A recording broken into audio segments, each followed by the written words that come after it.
Capítulo 5. La señorita doña Anunciación Ozores había llegado a los 47 años, sin salir de la provincia de Vetusta. Era, por consiguiente, una gran molestia, tal vez un peligro, aventurarse a recorrer, en 20 horas de diligencia, la carretera de la costa que llegaba hasta Loreto. Le acompañaron en su viaje don Cayetano Ripamilán, canónigo respetable, por su condición y sus años, y una antigua criada de los Ozores. Había muerto don Carlos de repente, de noche, sin confesión, sin ningún sacramento. El médico decía que algún derrame, algún vaso, materialismo puro. Doña Anuncia veía la mano de Dios que castiga sin palo ni piedra.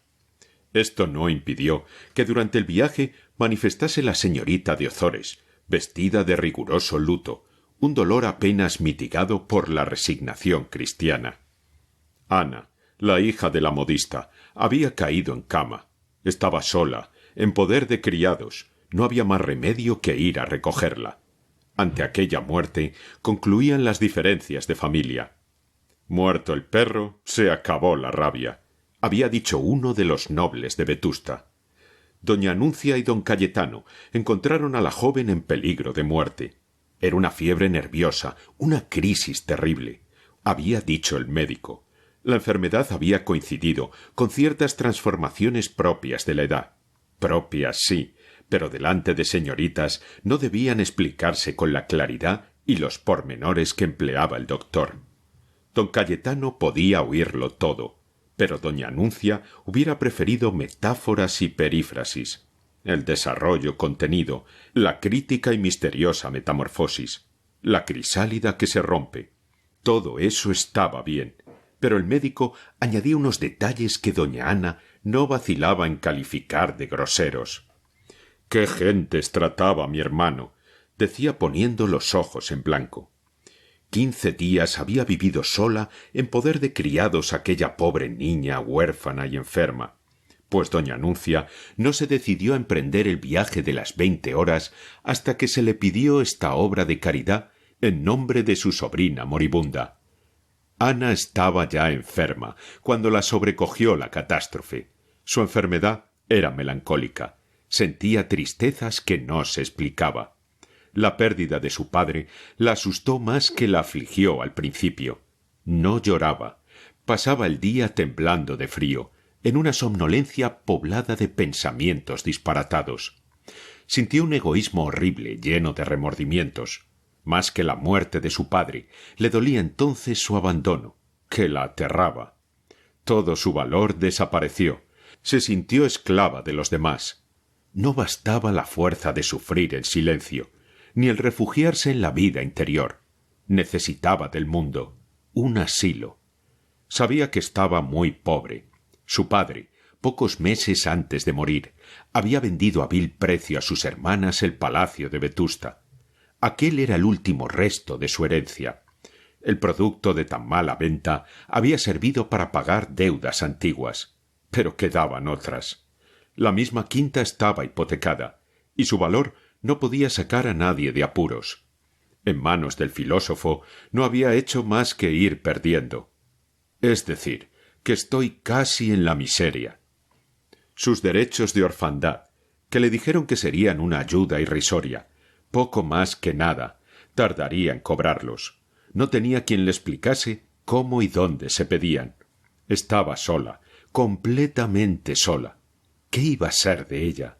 Los amigos del filósofo no le sirvieron de nada. No sabían más que discutir. El capellán no pareció por allí. La muerte repentina de don Carlos olía un poco a azufre. Un día, 3 o 4 después de enterrado su padre, Ana quiso levantarse y no pudo. El lecho la sujetaba con brazos invisibles. La noche anterior se había dormido con los dientes apretados y temblando de frío. Había querido escribir a sus tías de Vetusta y no había podido coordinar las palabras. Hasta dudaba de su ortografía. Tuvo pesadillas y aunque hizo esfuerzos para no declararse enferma, el mal pudo más. La rindió. El médico habló de fiebre, de grandes cuidados necesarios. Le hizo preguntas. a que ella no sabía ni quería contestar. Estaba sola y era absurdo.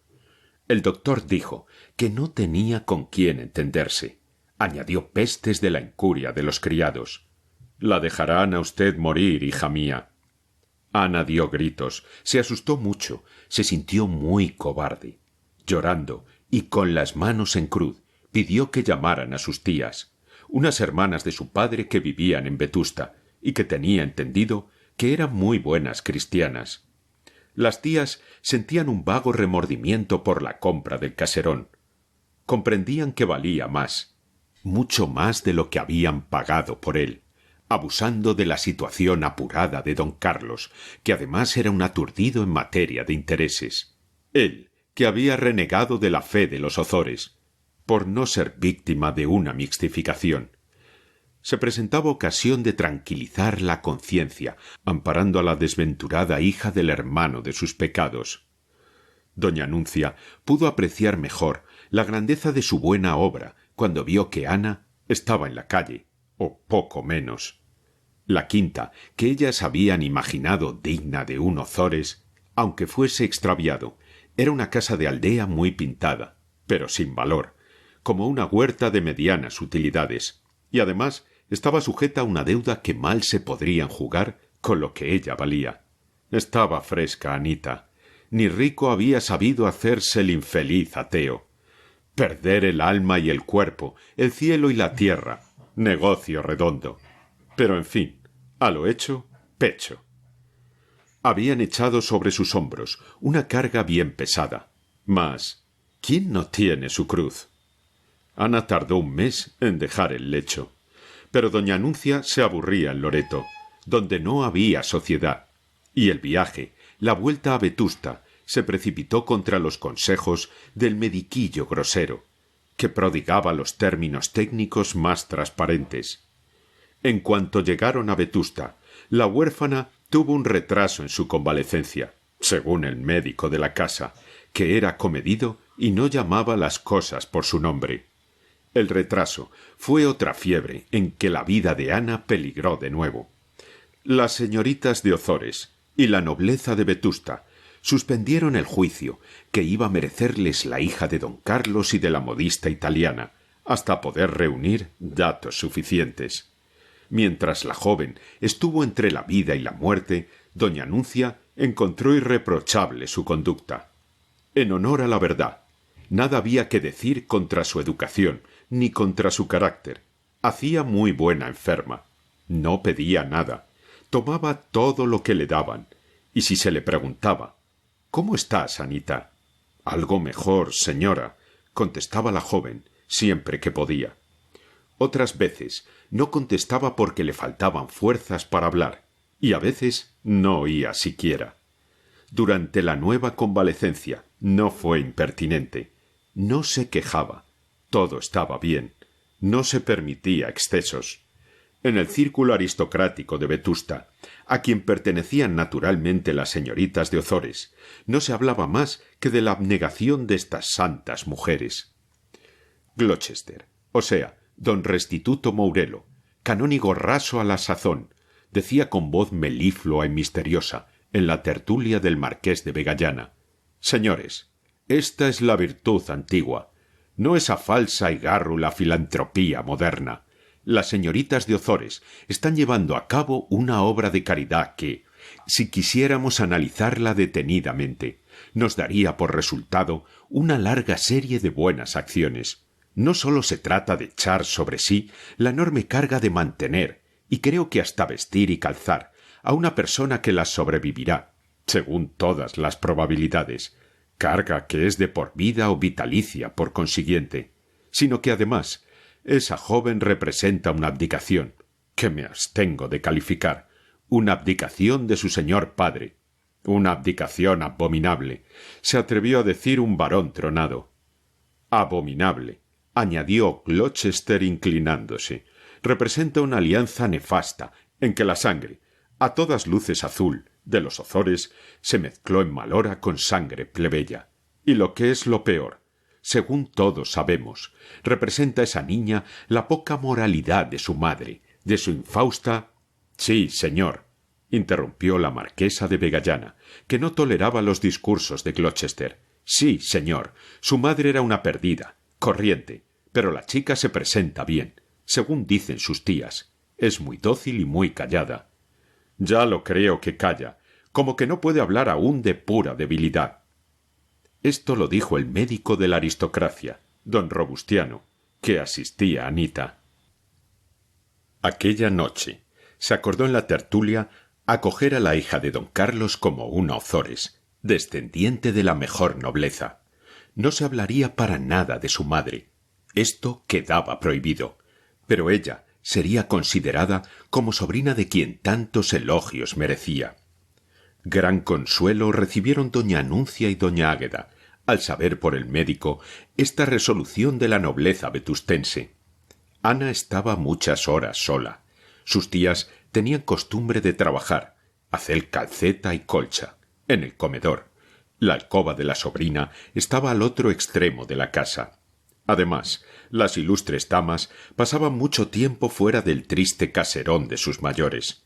Visitaban a lo mejor de Vetusta, sin contar la visita al Santísimo y la vela, que les tocaba una vez por semana.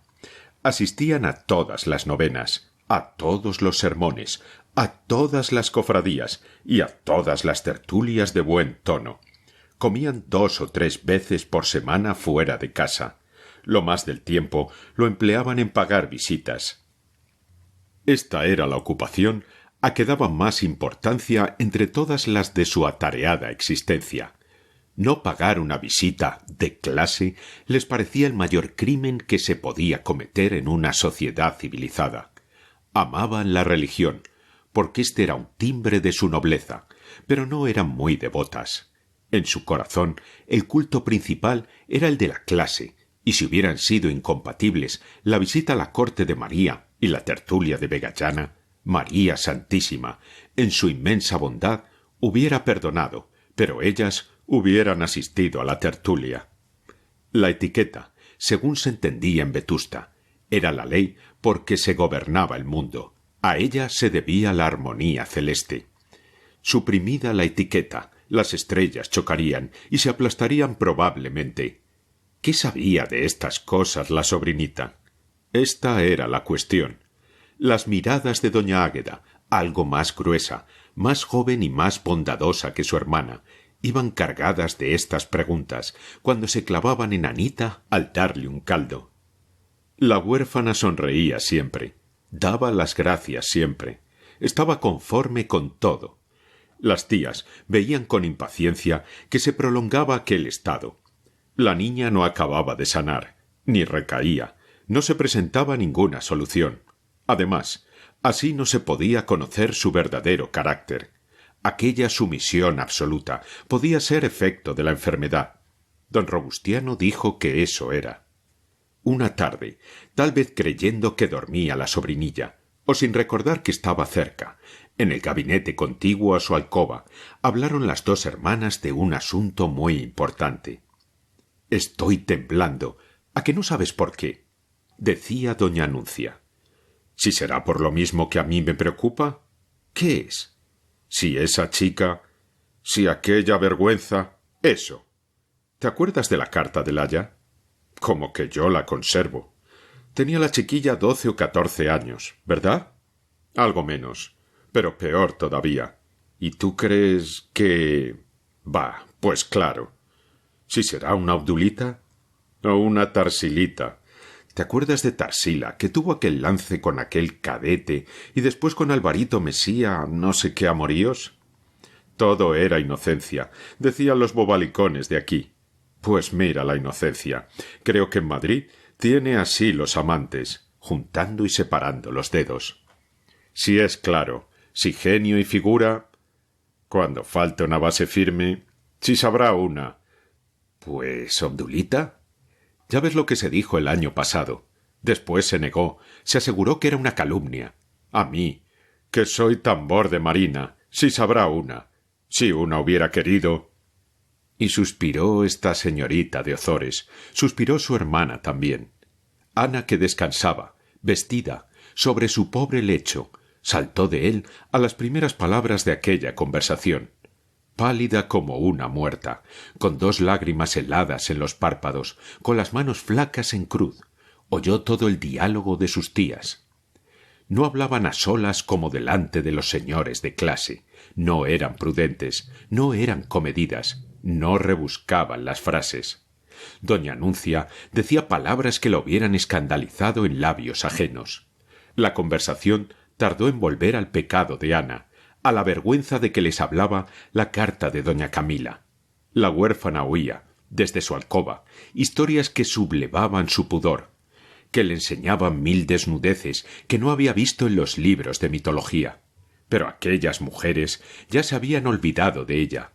Tarsila, Obdulia, Visitación, otro pimpollo que se escapaba por el balcón en compañía de su novio, la misma marquesa de Vegallana, sus hijas, sus sobrinas de la aldea, todo Vetusta, la clase inclusive, salía allí a la vergüenza, en aquella venganza solitaria de las 2 señoritas incansables de Ozores.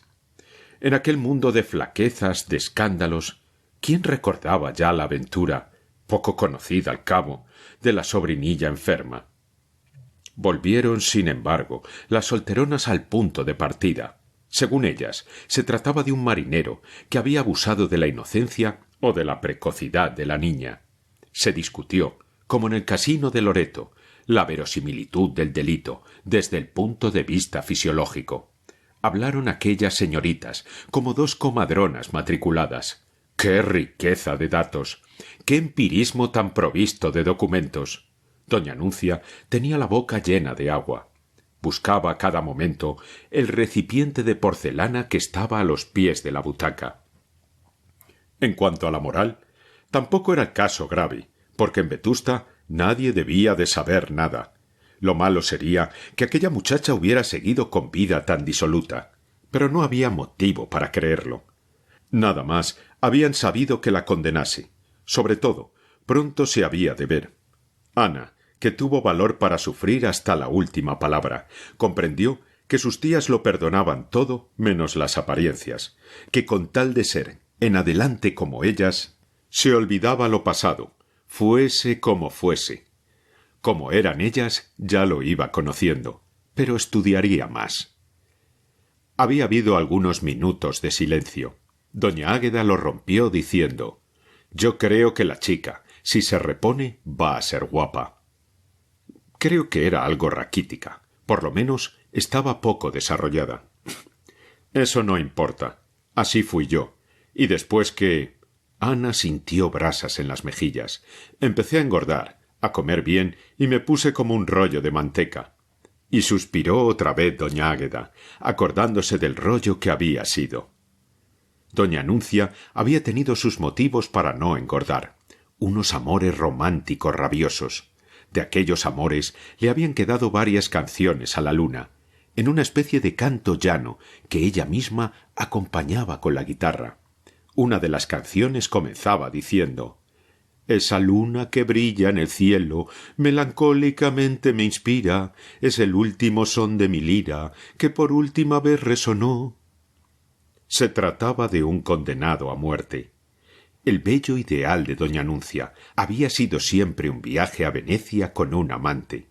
Pero una vez que el siglo estaba metalizado y las muchachas no sabían enamorarse, ella quería utilizar, si era posible, la hermosura de Ana, que si se alimentaba bien sería guapa como su padre y todos los Ozores, pues lo traían de raza. Sí, era preciso darle bien de comer, engordarla. Después se le buscaba un novio. Empresa difícil, pero no imposible. En un noble no había que pensar. Estos eran muy finos, muy galantes con las de su clase, pero si no tenían dote, se casaban con las hijas de los americanos y de los pasiegos ricos. Lo sabían ellas por una dolorosa experiencia. Los chicos innobles, que pudiera decirse, de Vetusta, no eran grandes proporciones. Pero aunque se quisiera apencar decía doña Águeda en el seno de la confianza, con algún abogadote, ninguno de aquellos bobalicones se atrevería a enamorar a una Ozores, aunque se muriese por ella. La única esperanza era un americano. Los indianos deseaban más la nobleza y se atrevían más, confiaban en el prestigio de su dinero. Se buscaría, por consiguiente, un americano. Lo primero era que la chica sanase y engordase. Ana comprendió su obligación inmediata: sanar pronto. La convalecencia iba siendo impertinente. Toda su voluntad la empleó en procurar cuanto antes la salud. Desde el día en que el médico dijo que el comer bien era ya oportuno, ella, con lágrimas en los ojos, comió cuanto pudo. A no haber oído aquella conversación de las tías, la pobre huérfana no se hubiera atrevido a comer mucho, aunque tuviera apetito, por no aumentar el peso de aquella carga. Ella. Pero ya sabía a qué atenerse. Querían engordarla, como una vaca que ha de ir al mercado. Era preciso devorar, aunque costase un poco de llanto al principio el pasar los bocados. La naturaleza vino pronto en ayuda de aquel esfuerzo terrible de la voluntad. Ana quería fuerzas, salud, colores, carne, hermosura. Quería poder librar pronto a sus tías de su presencia. El cuidarse mucho, el alimentarse bien, le pareció entonces el deber supremo. El estado de su ánimo no contradecía estos propósitos. Aquellos accesos de religiosidad que ella había creído revelación providencial de una vocación verdadera habían desaparecido.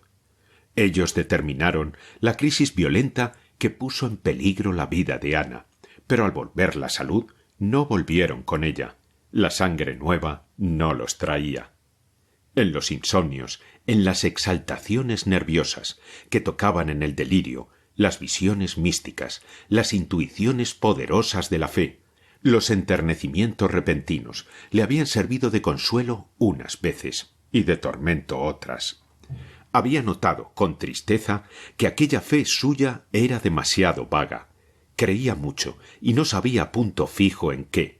Su desgracia más grande, la muerte de su padre, no había tenido consuelo tan fuerte como ella lo esperaba en la piedad, que había creído tan firme y tan honda, aunque tan nueva. Para aquella ausencia, para la necesidad que sentía de creer que vería a su padre en otro mundo, servíale sin embargo la religión, pero muy poco para consuelo de los propios males, para remediar las angustias del egoísmo asustado, de los apuros del momento que nacían de la soledad y la pobreza. El pánico de su abandono, que fue el sentimiento que venció a todos, no lo curaba la fe. La Virgen está conmigo, pensaba Ana en el lecho, allá en Loreto, y acababa por llorar, por rezar fervorosamente y sentir sobre su cabeza las caricias de la mano invisible de Dios. Pero sobrevenía un ataque nervioso, sentía la congoja de la soledad, de la frialdad ambiente, del abandono sordo y mudo. Y entonces las imágenes místicas no acudían. Hacía falta un amparo visible. Por eso pensó en sus tías, a quien no conocía, de las que sabía poco bueno, y deseó su presencia. Creyó firmemente en la fuerza de la sangre, en los lazos de la familia. Durante la convalecencia de la primera fiebre, las primeras fuerzas que tuvo las gastó el cerebro imaginando poemas, novelas, dramas y poesías sueltas. Comenzaba este componer constante, este imaginar sin tregua, por ser agradable entretenimiento y además halagaba su vanidad. Pero al fin era un tormento. Todo lo que imaginaba le parecía excelente, y al contemplar la belleza que acababa de crear, la admiraba tanto que lloraba enternecida. Lloraba lo mismo que cuando pensaba en el amor del niño Jesús y de su Santa Madre. En algunos momentos de reflexión serena, examinaba con disgusto la semejanza de aquellas dos emociones. Tan profunda y sinceramente enternecida se sentía al contemplar la belleza artística que ella creaba, como contemplando la hermosura de la idea de Dios. ¿Sería que uno y otro sentimiento eran religiosos? ¿O era que en la vanidad, en el egoísmo, estaba la causa de aquel enternecimiento? De todas suertes, ella padecía mucho. Se le figuraba que toda la vida se le había subido a la cabeza, que el estómago era una máquina parada y el cerebro un horno en que ardía todo lo que ella era por dentro.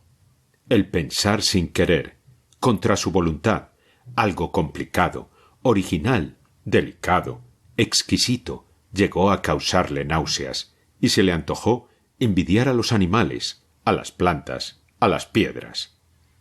En la convalecencia de la segunda fiebre, en Vetusta, volvió esta actividad indomable del pensamiento a molestarla. Pero poco después de comenzar a comer bien, mediante aquellos esfuerzos supremos, notó que unas ruedas que le daban vueltas dentro del cráneo se movían más despacio y con armónico movimiento.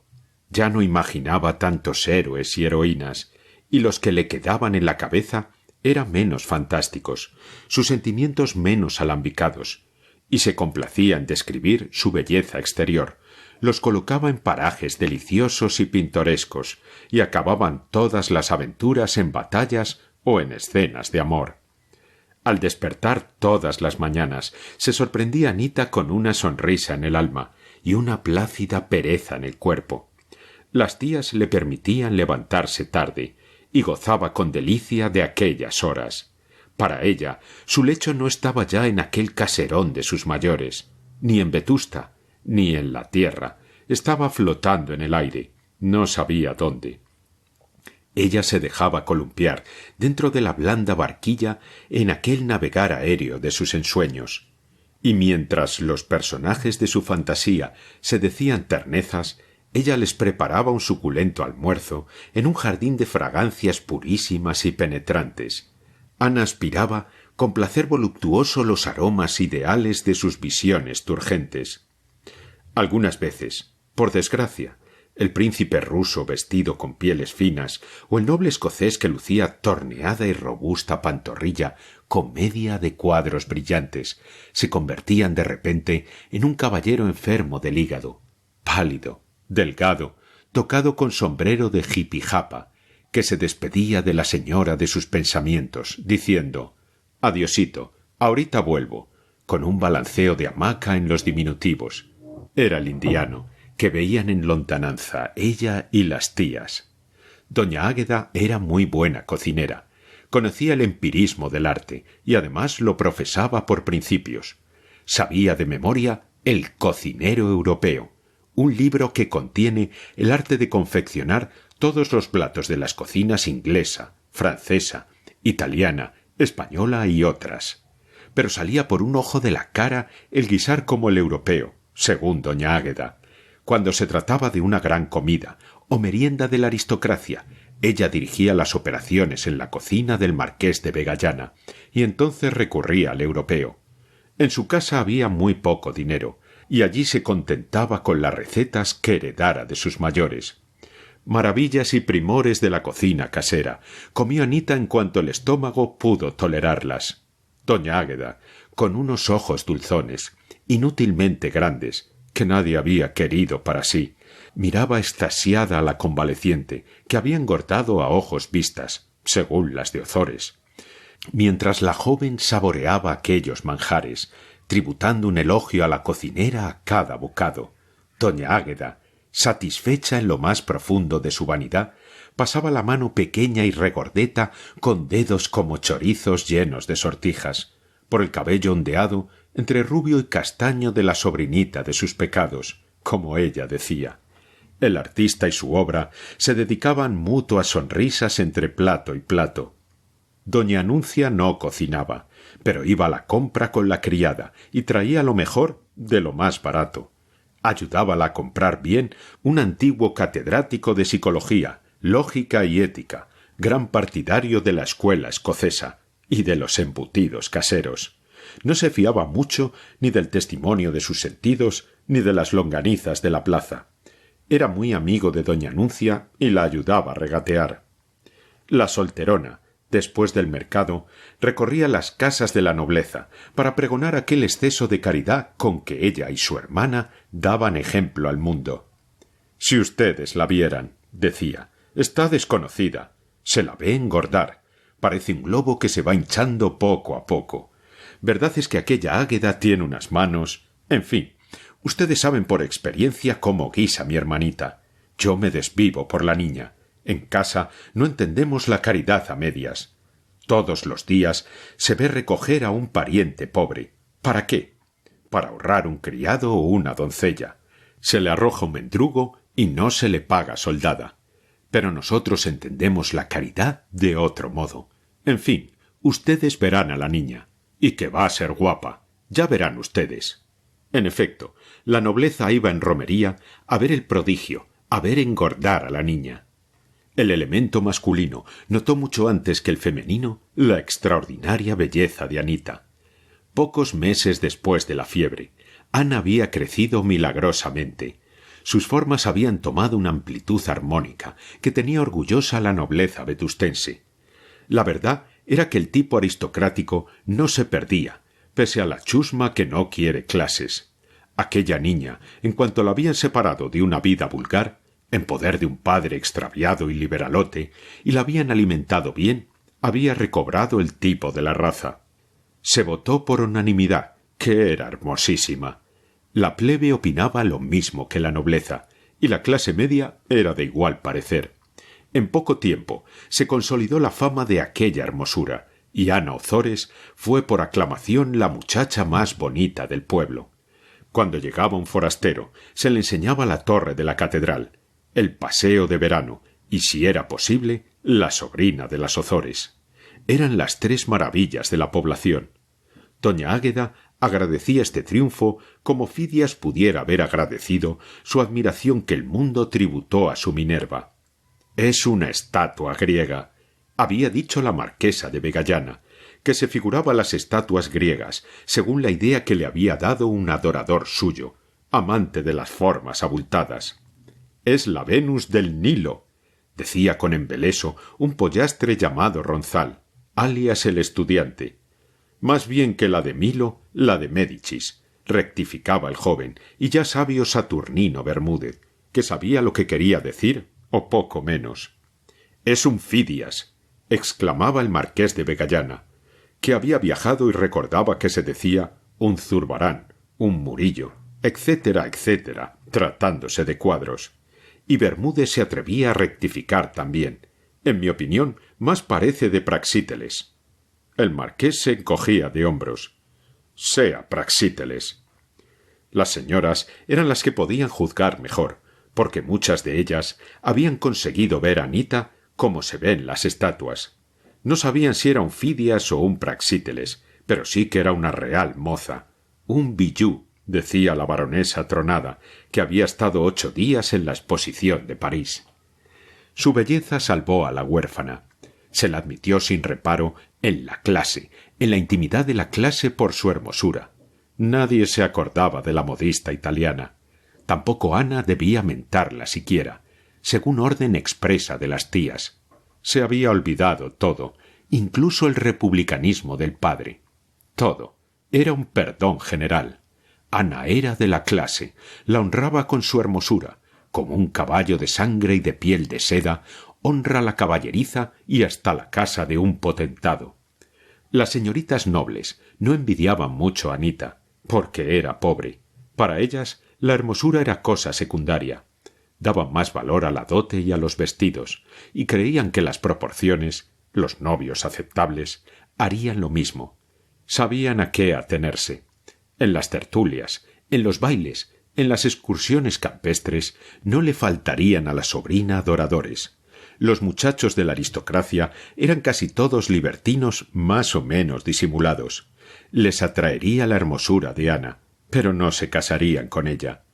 Cada niña aristócrata no necesita más cuidado que prohibir a su novio formal, el futuro esposo, hacer el amor a la huérfana, a lo menos en presencia de su futura. Si Anita se descuidaba, pensaban las herederas, podía verse comprometida sin ninguna utilidad. Dentro de la nobleza no era probable que se casara. Los nobles ricos buscaban a las aristócratas ricas, sus iguales.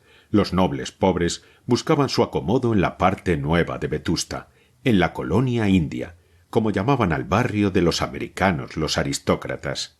Un indiano plebeyo, un vespucio, como también los apellidaban, pagaba caro el placer de verse suegro de un título, o de un caballero linajudo por lo menos.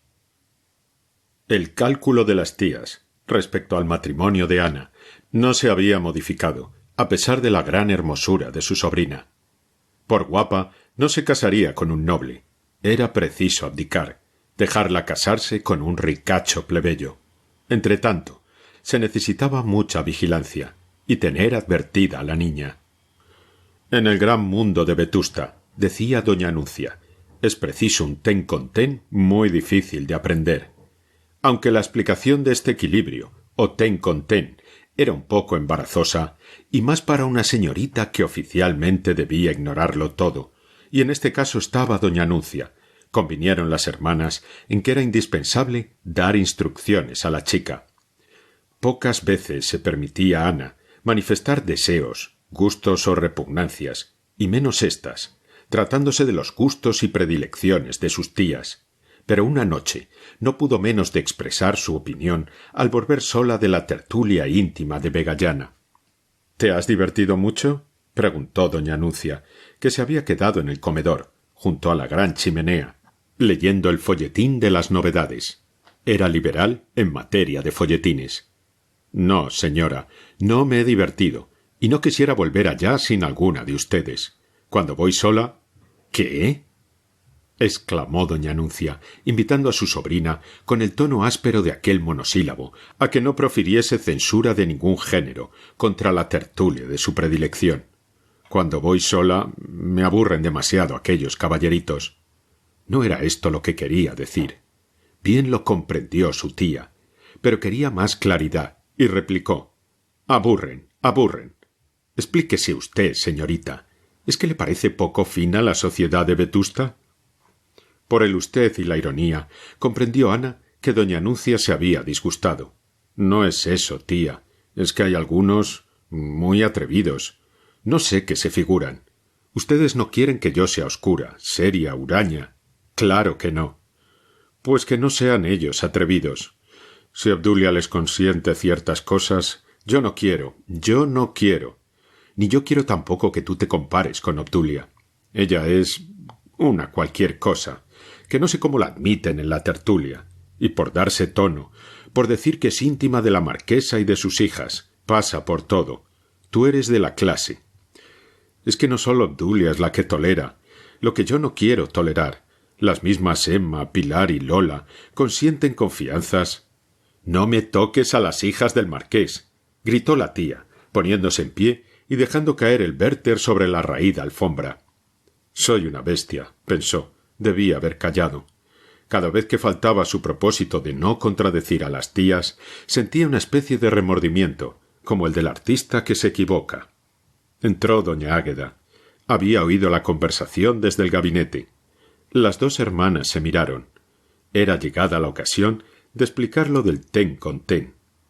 —Oye, Anita —dijo con voz meliflua a la perfecta cocinera—, tú eres una niña, y aunque nosotras poco sabemos del mundo, tenemos alguna experiencia, por lo que se observa.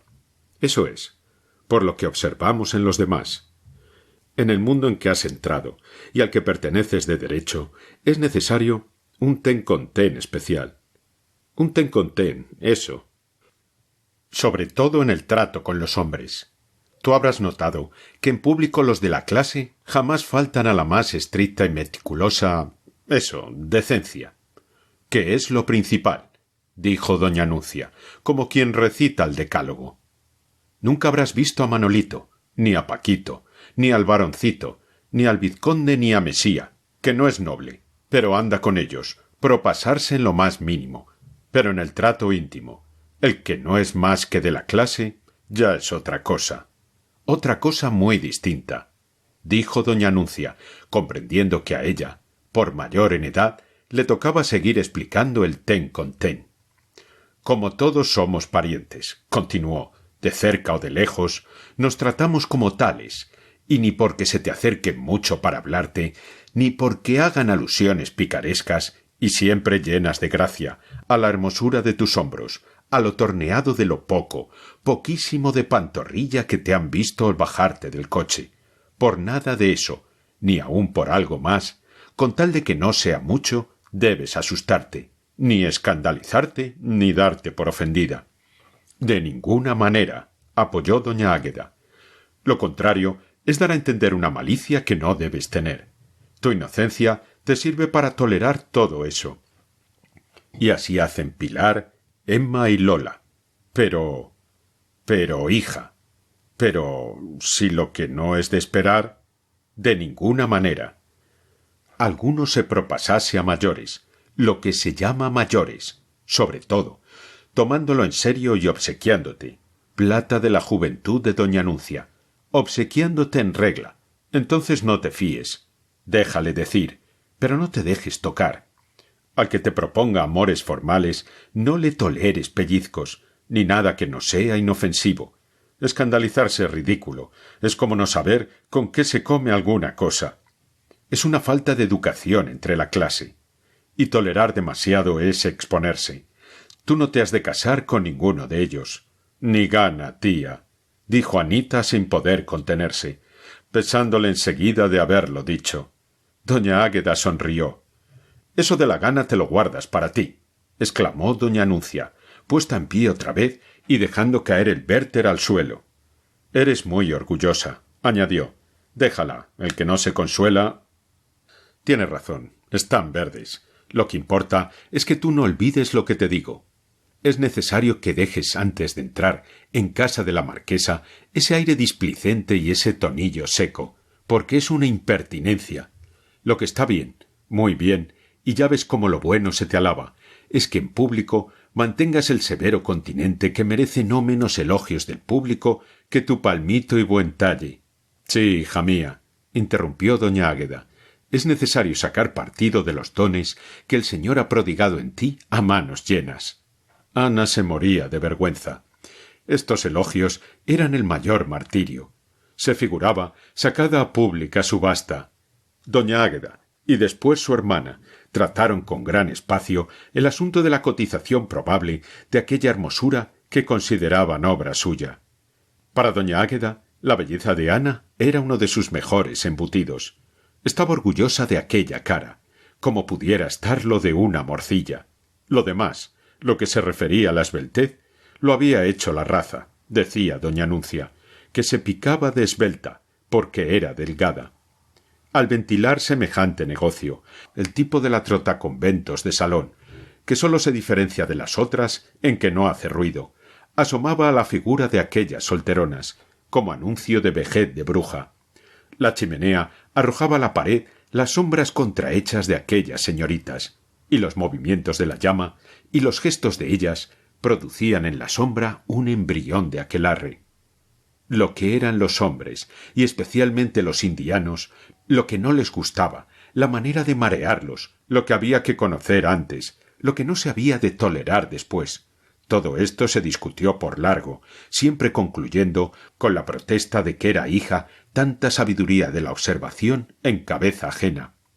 Por lo demás, ni tu tía Águeda ni yo manifestamos nunca afición al matrimonio. Así fue como se le explicó a la huérfana lo del ten con ten. Aquella noche lloró en su lecho Ana como lloraba bajo el poder de doña Camila. Pero había cenado muy bien. Al despertar, sintió la deliciosa pereza, que era casi el único placer en aquella vida. Como entonces ya no había motivo para no madrugar, y el trabajo la reclamaba en aquella casa desde muy temprano. Procuraba despertar mucho antes de lo necesario, para gozar de aquellos sueños de la mañana, rebozada con el dulce calor de las sábanas. Uno a uno, despreciaba todos los elogios que a su hermosura tributaban los señoritos nobles y los abogadetes de Vetusta, y cuantos la veían, pero al despertar, como una neblina de incienso bien oliente, envolvían su voluptuoso amanecer del alma, aquellas dulces alabanzas de tantos labios condensadas en una sola, y con deleite saboreaba Ana aquel perfume. Y como la historia ha de atreverse a decirlo todo, según manda Tácito, sépase que Anita, casta por vigor del temperamento, encontraba exquisito deleite en verificar la justicia de aquellas alabanzas. Era verdad, era hermosa, comprendía aquellos ardores que con miradas unos, con palabras misteriosas otros, daban a entender todos los jóvenes de Vetusta. Pero, ¿el amor? ¿Era aquello el amor? No, Eso estaba en un porvenir lejano todavía. Debía ser demasiado grande, demasiado hermoso para estar tan cerca de aquella miserable vida que la ahogaba, entre las necedades y pequeñeces que la rodeaban. ¿Acaso el amor no vendría nunca, pero prefería perderlo a profanarlo? Toda su resignación aparente era por dentro un pesimismo invencible. Se había convencido de que estaba condenada a vivir entre necios. Creía en la fuerza superior de la estupidez general. Ella tenía razón contra todos, pero estaba debajo. Era la vencida. Además, su miseria, su abandono, la preocupaban más que todo. Su pensamiento principal era librar a sus tías de aquella carga, de aquella obra de caridad que cada día pregonaban más solemnemente las viejas. Quería emanciparse, pero ¿cómo? Ella no podía ganarse la vida trabajando. Antes la hubieran asesinado las Ozores. No había manera decorosa de salir de allí, a no ser el matrimonio o el convento. Pero la devoción de Ana ya estaba calificada y condenada por la autoridad competente. Las tías, que habían maliciado algo de aquel misticismo pasajero, se habían burlado de él cruelmente. Además, la falsa devoción de la niña venía complicada con el mayor y más ridículo defecto que en Vetusta podía tener una señorita: la literatura. Era este el único vicio grave que las tías habían descubierto en la joven, y ya se le había cortado de raíz. Cuando doña Anuncia topó en la mesilla de noche de Ana, con un cuaderno de versos, un tintero y una pluma, manifestó igual asombro que si hubiese visto un revólver, una baraja o una botella de aguardiente. Aquello era una cosa hombruna, un vicio de hombres vulgares, plebeyos. Si hubiera fumado, no hubiera sido mayor la estupefacción de aquellas solteronas. Una Ozores literata. Por allí asomaba la oreja de la modista italiana que, en efecto, debía de haber sido bailarina, como insinuaba doña Camila en su célebre carta. El cuaderno de versos se había presentado a los padres a través de la aristocracia y del cabildo. El marqués de Vegallana, a quien sus viajes daban fama de instruido, declaró que los versos eran libres.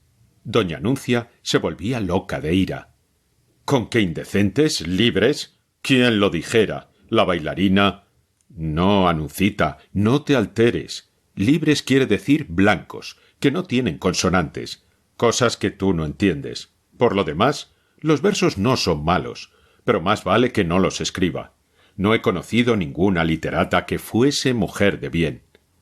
Lo mismo opinó el barón Tronado, que había vivido en Madrid, mantenido por una poetisa traductora de folletines. El señor Ripamilán, canónigo, dijo que los versos eran regulares, acaso buenos, pero de una escuela romántico-religiosa que a él le empalagaba. Son imitaciones de Lamartine, en estilo pseudoclásico. No me gustan, aunque demuestran gran habilidad en Anita. Además, las mujeres deben ocuparse en más dulces tareas. Las musas no escriben, inspiran. La marquesa de Vegallana, que leía libros escandalosos, con singular deleite, condenó los versos por mojigatos.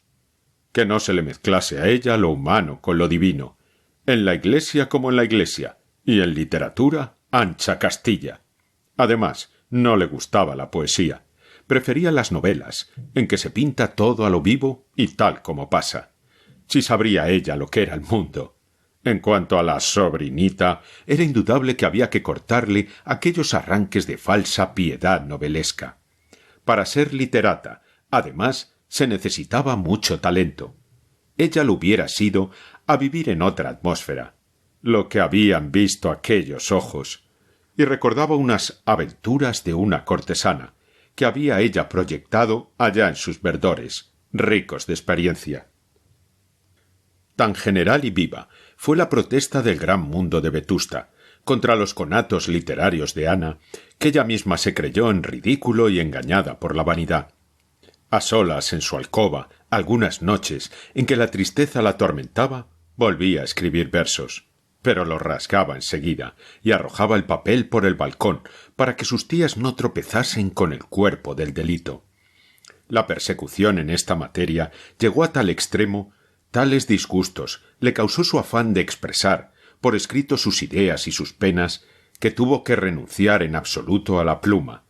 Se juró a sí misma no ser la literata, ante aquel híbrido y abominable del que se hablaba en Vetusta como de los monstruos asquerosos y horribles.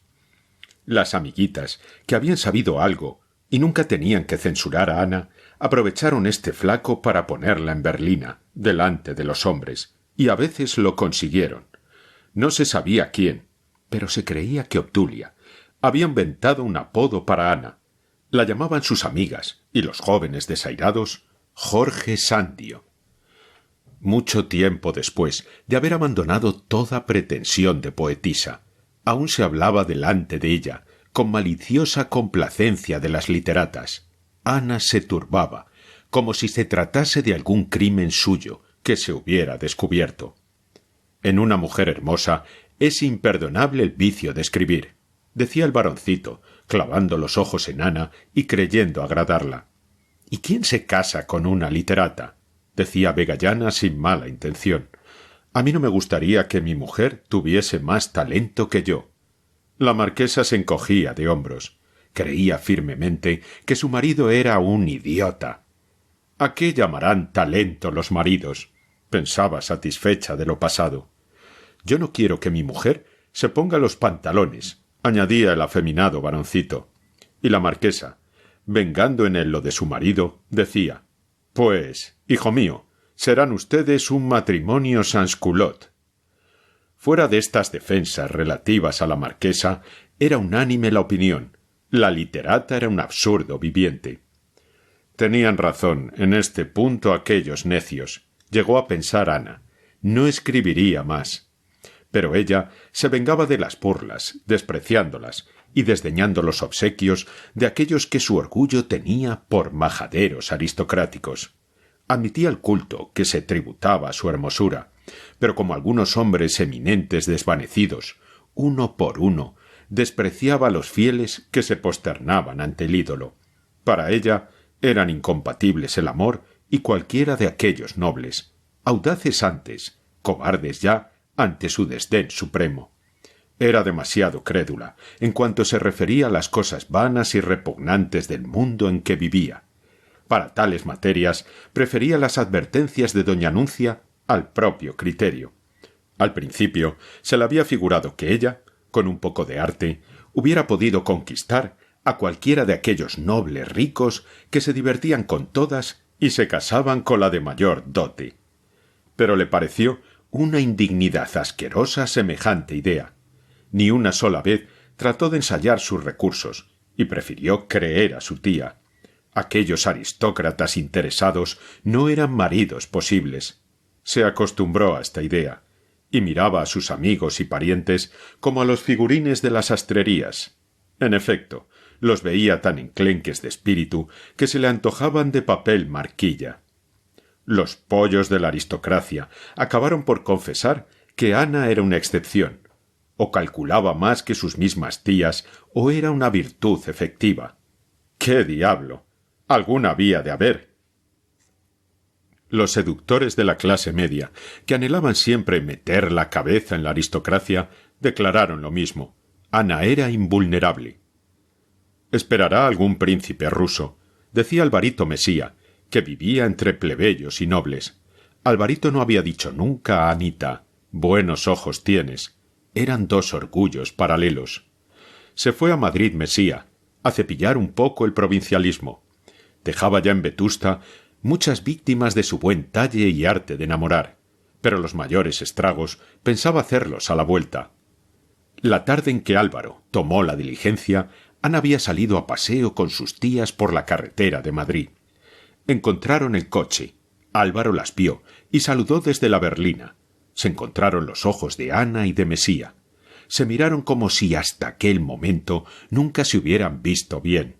«Buenos ojos», pensó el Tenorio. «No sabía yo a lo que saben, hasta ahora». Y continuó: «Esa será una de las primeras». Más de una hora fue viendo aquella nube de polvo que parecía de luz y en medio los ojos de la sobrina. La sobrina También llevó a casa la imagen de don Álvaro entre ceja y ceja, y pensaba, ese era de los menos malos, parecía distinguido, y no era pesado, tenía cierta dignidad, era comedido, frío con elegancia, el menos tonto, sin duda. El pesimismo la hizo repetir muchos días seguidos. Se ha ido el menos tonto. Pero al mes ya no se acordaba de don Álvaro, ni don Álvaro de Ana en cuanto llegó a Madrid. Oh, el convento, el convento. Ese era su recurso más natural y decoroso. El convento o el americano. El confesor de Anita, Ripamilán, oyó la proposición de la joven como quien oye llover.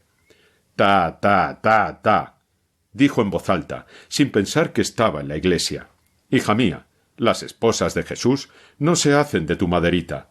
Haz feliz a un cristiano, que bien puedes, y déjate de vocaciones improvisadas. La culpa la tiene el romanticismo con sus dramas escandalosos de monjitas que se escapan en brazos de trovadores con plumero y capitanes de forajidos. Has de saber, Anita mía, que yo tengo para ti un novio, paisano mío. Vuélvete a casa, que allá iré yo y te hablaré del asunto. Aquí sería una profanación». El candidato de Ripamilán era un magistrado, natural de Zaragoza, joven para oidor y algo maduro, aunque no mucho, para novio. Tenía entonces la señorita doña Ana Ozores 19 años, y el señor Víctor Quintanar pasaba de los 40, pero estaba muy bien conservado. Ana suplicó a don Cayetano que nada dijese a sus tías de aquella proporción, hasta que ella tratase algún tiempo a Quintanar, porque si doña Anuncia sabía algo, impondría al novio sin más examen. Nada más justo. Prefiero que estas cosas las resuelva el corazón. Moratín, mi querido Moratín, nos lo enseña gallardamente en su comedia inmortal, El sí de las niñas. Se quedó en ello. ¿Quién hubiera dicho a doña Anuncia que aquel novio soñado, que ya empezaba a tardar, pasaba todos los días cerca de ellas, en el espolón, el paseo de invierno, o en la carretera de Madrid, orlada de altos álamos que se juntaban a lo lejos? Ana había notado que todas las tardes se encontraban con don Tomás Crespo, el íntimo de la casa, y un caballero que se la comía con los ojos. Don Tomás era una de las pocas personas a quien ella estimaba de veras, por ver en él prendas morales raras en Vetusta, a saber, la tolerancia, la alegría expansiva y la despreocupación en materias supersticiosas. El caballero las miraba de lejos, mientras don Tomás se detenía a saludarlas. Aquel señor era Quintanar, el magistrado. Efectivamente, no estaba mal conservado. Era muy pulcro de traje y de aspecto simpático. Era un forastero, palabra de sentido especial en Vetusta, para las señoritas de Ozores, que no le habían visto aún en ninguna casa de las suyas. «Es un magistrado», les había dicho Crespo un día. «Un aragonés muy cabal, valiente, gran cazador, muy pundonoroso y gran aficionado a las comedias. Representa como Carlos la Torre, sobre todo en el teatro antiguo, que es lo que hay que ver». Esto era todo lo que las tías sabían del novio que les preparaba a escondidas. Una tarde Crespo, enterado de que la niña ya sabía algo, sin encomendarse a Dios ni al diablo, detuvo a la de Ozores en la carretera de Castilla y les presentó al señor don Víctor Quintanar, magistrado. Las acompañaron aquellos señores durante el paseo y hasta dejarlas en el sombrío portal del caserón de Ozores. Doña Anuncia ofreció la casa a don Víctor.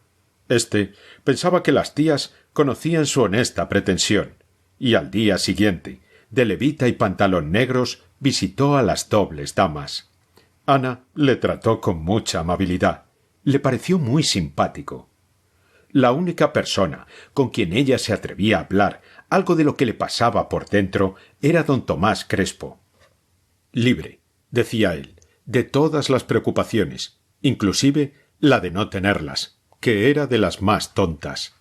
Ana observaba mucho. Se creía superior a los que la rodeaban, y pensaba que debía de haber, en otra parte, una sociedad que viviese como ella quisiera vivir, y que tuviese sus mismas ideas. Pero, entre tanto, Vetusta era su cárcel, la necia rutina, un mar de hielo que la tenía sujeta, inmóvil. Sus tías, las jóvenes aristócratas, las beatas, todo aquello que era más fuerte que ella, no podía luchar, se rendía a discreción y se reservaba el derecho de despreciar a su tirano, viviendo de sueños.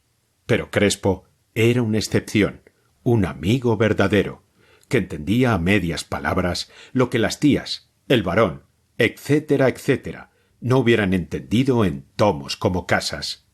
A don Tomás le llamaban frígilis, porque si se le refería a un desliz de los que suelen castigar los pueblos con hipócritos aspavientos de moralidad asustadiza, él se encogía de hombros, no por indiferencia, sino por filosofía, y exclamaba sonriendo: «¿Qué quieren ustedes? Somos frígilis», como decía el otro. Frígilis quería decir frágiles. Tal era la divisa de don Tomás, la fragilidad humana. Él mismo había sido frágil, había creído demasiado en las leyes de la adaptación al medio, pero de esto ya se hablará en su día. 8 años más adelante brillaba en todo su esplendor su noble manía de perdonarlo todo. Era sagaz para buscar el bien en el fondo de las almas y había adivinado en Anita tesoros espirituales. «Mire usted, don Víctor», le decía a su amigo, «esa niña merece un rey, y por lo menos un magistrado, que pronto será regente, como usted, Verbigracia. Figúrese usted una mina de oro en un país donde nadie sabe explotar las minas de oro. Eso es Anita en mi querida Vetusta. En Vetusta lo mejor es el arbolado. Deje usted la flora, don Tomás. Tiene usted razón, me pierdo. Decía que Anita es una mujer de primer orden. ¿Ve usted qué hermoso es su cuerpecito que le tiene usted hecho un caramelo? Pues cuando vea usted su alma, se derretirá como ese caramelo puesto al sol. Debo advertir a usted que para mí un alma buena no es más que un alma sana. La bondad nace de la salud.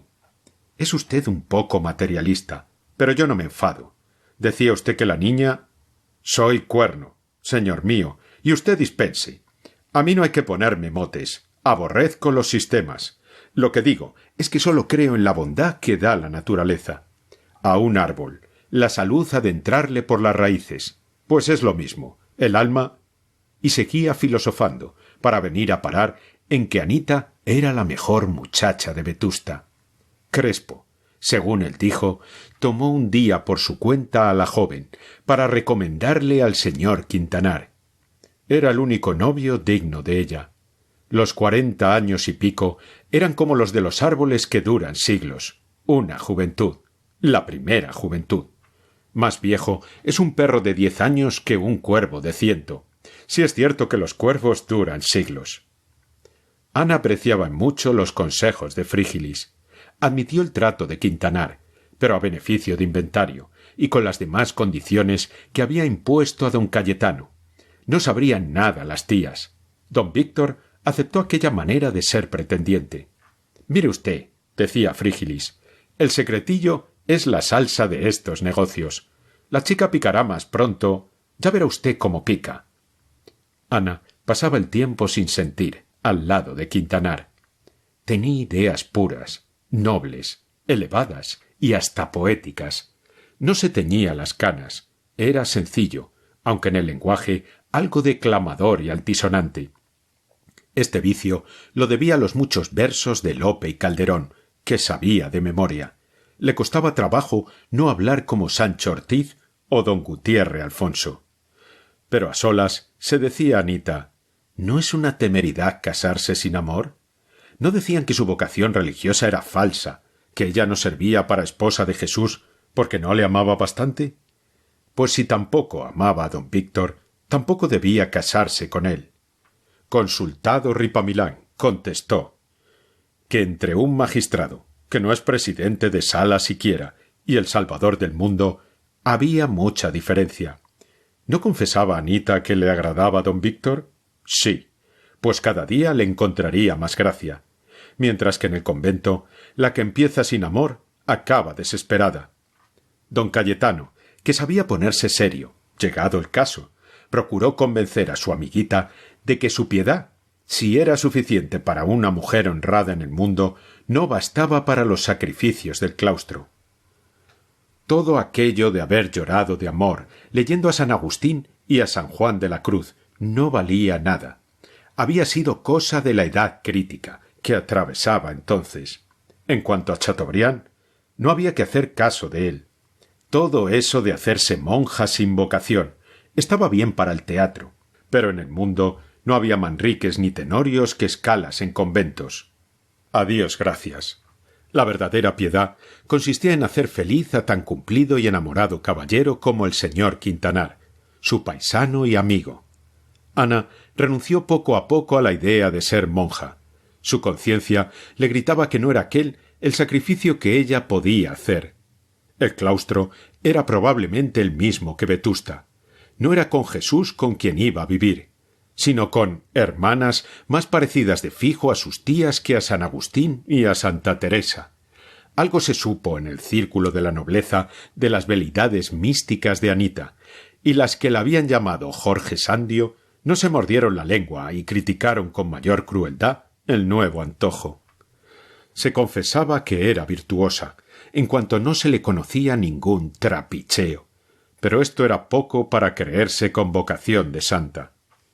¿Por ventura las demás eran unas tales? Es guapa, pero orgullosa, decía la baronesa tronada, que tenía a su marido y a su hijo enamorados en vano de la sobrinita. No fue Ana quien apresuró su resolución, como esperaba Frígilis. Fueron las tías que descubrieron un novio para la niña. El nuevo pretendiente era el americano deseado y temido, don Fruto Redondo, procedente de Matanzas con cargamento de millones. Venía dispuesto a edificar el mejor chalet de Vetusta, a tener los mejores coches de Vetusta, a ser diputado por Vetusta y a casarse con la mujer más guapa de Vetusta. Vio a Anita, le dijeron que aquella era la hermosura del pueblo, y se sintió herido de punta de amor. Se le advirtió que no le bastaban sus onzas para conquistar aquella plaza. Entonces se enamoró mucho más. Se hizo presentar en casa de las Ozores y pidió a doña Anuncia la mano de la sobrina. Después, doña Anuncia se encerró en el comedor con doña Águeda, y terminada la conferencia, compareció Anita. Doña Anuncia se puso en pie al lado de la chimenea pseudofeudal. Dejó caer sobre la alfombra la Etelvina, novela que había encantado su juventud, y exclamó: «Señorita, hija mía, ha llegado un momento que puede ser decisivo en tu existencia». Era el estilo de la Etelvina. «Tu tía y yo hemos hecho por ti todo género de sacrificios. Ni nuestra miseria, a duras penas disimulada delante del mundo, nos ha impedido rodearte de todas las comodidades apetecibles. La caridad es inagotable, pero no lo son nuestros recursos. Nosotras no te hemos recordado jamás lo que nos debes». Se lo recordaban al comer y al cenar todos los días. «Nosotras hemos perdonado tu origen, es decir, el de tu desgraciada madre. Todo ha sido aquí olvidado. Pues bien, todo esto lo pagarías tú con la más negra ingratitud, con la ingratitud más criminal, si a la proposición que vamos a hacerte contestaras con una negativa, incalificable». «Incalificable», repitió doña Águeda, «pero creo inútil todo este sermón», añadió, «porque la niña saltará de alegría en cuanto sepa de lo que se trata. Eso quiero, saber en qué puedo yo servir a ustedes a quien tanto debo». «Todo, sí, todo, querida tía. Como supongo», prosiguió doña Anuncia, «que ya no te acordarás siquiera de aquella locura del monjío». «No, señora». «En ese caso», interrumpió doña Águeda, «como no querrás quedarte sola en el mundo el día que nosotras faltemos, ni tendrás ningún amorcillo oculto, que sería indecente, y como nosotras no podemos más, y como es tu deber aceptar la felicidad que se te ofrece, te morirás de gusto cuando sepas que don Fruto Redondo, el más rico del espolón, ha pedido hoy mismo tu mano». Ana, contra el expreso mandato de sus tías, no se murió de gusto, calló, no se atrevía a dar una negativa categórica. Pero doña Anuncia no necesitó más para dar rienda suelta al basilisco que llevaba dentro de sus entrañas. una sombra en las sombras de la pared. Parecía ahora la de una bruja gigantesca. Otras veces, multiplicándose por los saltos de la llama y por los saltos y contorsiones de la vieja, figuraba todo el infierno desencadenado. Había momentos en que la sombra de la señorita de Ozores tenía 3 cabezas en la pared y 3 o 4 en el techo, y se diría que de todas ellas salían gritos y alaridos, según lo que vociferaba doña Anuncia sola. Doña Águeda misma estaba horrorizada. La sobrina permaneció 8 días encerrada en su alcoba después de aquella escena.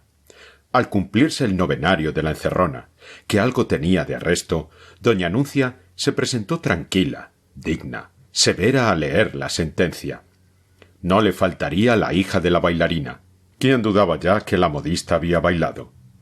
No le faltaría una cama en el palacio de sus mayores, pero ellas, las tías, no tenían que poner a la mesa. Todo lo había comido la niña. Ana escribió a Frígilis. Al día siguiente, don Víctor Quintanar, de tiros largos, como el día de la primera visita, entró en el estrado de los Ozores. Venía a pedir la mano de Ana, a quien creía no ser indiferente. Daba aquel paso antes de lo que pensaba, porque acababa de ser ascendido. Iba a Granada, en calidad de presidente de sala, y quería llevarse a su esposa, si su ardiente deseo era cumplido. Contaba con su sueldo y algunas piñas, y no pocos rebaños, en la Almunia de don Godino. Nunca hubiera osado pedir la mano de tan preclara, ilustre y hermosa joven, sin poder ofrecerle, ya que no la opulencia, una aurea mediocritas, como había dicho el latino. Doña Anuncia quedó deslumbrada. Don Godino, mediocritas, la cruz de Isabel la Católica. Era mucha tentación. Frígilis había advertido a don Víctor, al ponerle la cruz al pecho, que a doña Anuncia la enamoraban los discursos que no entendía y las condecoraciones. Quintanar, mientras hablaba, se sentía en ridículo, pero la vieja estaba fascinada. Don Frutos, pensaba ella, había aplastado terrones en los suburbios de Vetusta 12 años antes. Se acordaba de haberle visto en mangas de camisa. La Ozores contestó que ella no podía disponer de la mano de su sobrina, aunque la joven consintiera, sin consultar, sin tomar la venia de la nobleza, de la clase. Los señores del margen, los de la audiencia, eran la segunda aristocracia en Vetusta, aunque no figuraban tanto como en otros días. La justicia era respetada con un terror supersticioso heredado de muchos siglos. Los más soliviantados liberales de Vetusta, que hablaban de anarquía y de quemarlo todo, temblaban ante la voz de un ujier de la sala de lo criminal, que gritaba porque un testigo cruzaba las piernas. «¡Guarden ceremonia!». La aristocracia, la primera, opinó que Anita hacía una boda loca. La hizo. Don Frutos se volvió a Matanzas, prometiendo volver vengado, es decir, con muchos más millones. Cumplió su promesa. Pasó un mes, y Ana Ozores de Quintanar, con su caballeresco esposo, salía por la carretera de Castilla en la berlina de aquella diligencia en que había visto marchar a don Álvaro Mesía por el mismo camino. Toda Vetusta fue a despedirlos. La nobleza y la clase media.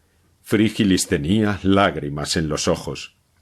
«En cuanto puedan ustedes dar la vuelta, hay que darla», decía con un pie en el estribo y la cabeza dentro del coche.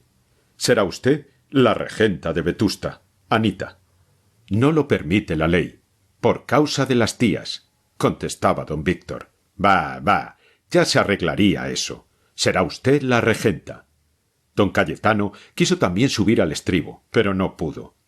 Doña Anuncia y doña Águeda habían quedado en el estrado, casi a oscuras, suspirando, rodeadas de algunos amigos y amigas, quizás los mismos que les dieran en otra ocasión aquel pésame por la muerte civil de don Carlos. «Y ella va contenta», decía el varón. «Uf, ya lo creo. La juventud es ingrata. Señores, que va a arrancar. Desapartarse», gritó el zagal de la diligencia. Y partió el coche. Don Víctor oprimía entre las suyas las manos de aquella esposa que le envidiaba un pueblo entero. Un adiós llenó los ámbitos de la Plaza Nueva. Era un adiós triste de verdad, Era la despedida de la maravilla del pueblo. Vetusta en masa veía marchar a la nueva presidenta de sala como pudiera haber visto que le llevaban la torre de la catedral. Otra maravilla. Entretanto, Ana pensaba que tal vez no había entre aquella muchedumbre que admiraba su hermosura otro más digno de poseerla que aquel don Víctor, a pesar de sus 40 y pico misterioso. Cuando, ya cerca de la noche, mientras subían a cuestas que el ganado tomaba el paso, el nuevo presidente de sala le preguntaba si era él, por su ventura, el primer hombre a quien había querido. Ana inclinaba la cabeza y decía con una melancolía que le sonaba al marido a voluptuoso abandono: sí, sí, el primero, el único. No le amaba, no, pero procuraría amarle. Cerró la noche. Ana, apoyada la cabeza en las ovadas almohadillas de aquel coche viejo, cerraba los ojos, fingía dormir y escuchaba el ruido atronador y confuso de vidrios, hierro y madera de la diligencia desvencijada, y se le antojaba oír, en aquel estrépito, los últimos gritos de la despedida. Ni uno solo de aquellos hombres que quedaban allí abajo le había hablado de amor cierto, ni se lo había inspirado. Repasando todos los años de la inútil juventud, recordaba, como la mayor delicia que pudiera cargarse al capítulo de amor tal vez, alguna mirada de algún desconocido, en uno de aquellos paseos por las carreteras orladas de árboles poblados de gorriones y jilgueros. Entre ella y los jóvenes de la sociedad en que vivía, pronto había puesto el orgullo de Ana y la necedad de los otros un muro de hielo. No se casarían con ella, había dicho doña Anuncia, porque era pobre, pero ella les tomaba la delantera y los despreciaba por fatuos y adocenados.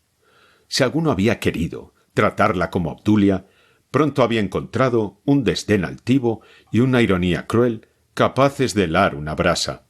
Tal vez, aunque no era seguro, ni mucho menos, entre aquellos hombres que la admiraban de lejos, devorándola con los ojos, habría alguno digno de ser querido. Pero las tías se encargaban de mantener las distancias que exigía el tono, y los pobres abogadillos, o lo que fueran, tal vez demócratas teóricos, respetaban aquellas preocupaciones y participaban, a su pesar, en ellas. No se acercaban. Todos los que habían producido en Ana algún efecto, aunque no grande, hablando con los ojos, eran cualquier cosa menos proporciones. En Vetusta, la juventud pobre no sabe ganarse la vida. A lo sumo, se gana la miseria. Muchachos y muchachas se comen a miradas, se quieren, hasta se lo dicen, pero lo dejan. Falta una posición. Las muchachas pierden su hermosura y acaban en beatas. Los muchachos dejan el luciente sombrero de copa, se embozan en la capa y se hacen jugadores. Los que quieren medrar salen del pueblo. Allí no hay más ricos que los que heredan o hacen fortuna lejos de la soñolienta Vetusta. Entre americanos, pasiegos y mayorazguetes fatuos, burdos y grotescos hubiera podido escoger, seguía pensando Ana. Que lo dijera don Fruto Redondo. Pero además, ¿para qué engañarse a sí misma? No estaba en Vetusta, no podía estar en aquel pobre rincón la realidad del sueño, el héroe del poema, que primero se había llamado Germán, después San Agustín, obispo de Hipona, después Chateaubriand, y después con 100 nombres, todo grandeza, esplendor, dulzura delicada, rara y escogida. Y ahora estaba casada. Era un crimen, pero un crimen verdadero, no como el de la barca de Trébol, pensar en otros hombres. Don Víctor era la muralla de la China de sus ensueños. Toda fantástica aparición, que rebasara de aquellos 5 pies y varias pulgadas de hombre que tenía al lado, era un delito. Todo había concluido, sin haber empezado. Abrió Ana los ojos y miró a su don Víctor a la luz de una lámpara de viaje, calada hasta las orejas una gorra de seda. Leía tranquilamente, algo arrugado el entrecejo. El mayor monstruo los celos, o el tetrarca de Jerusalén, del inmortal Calderón de la Barca.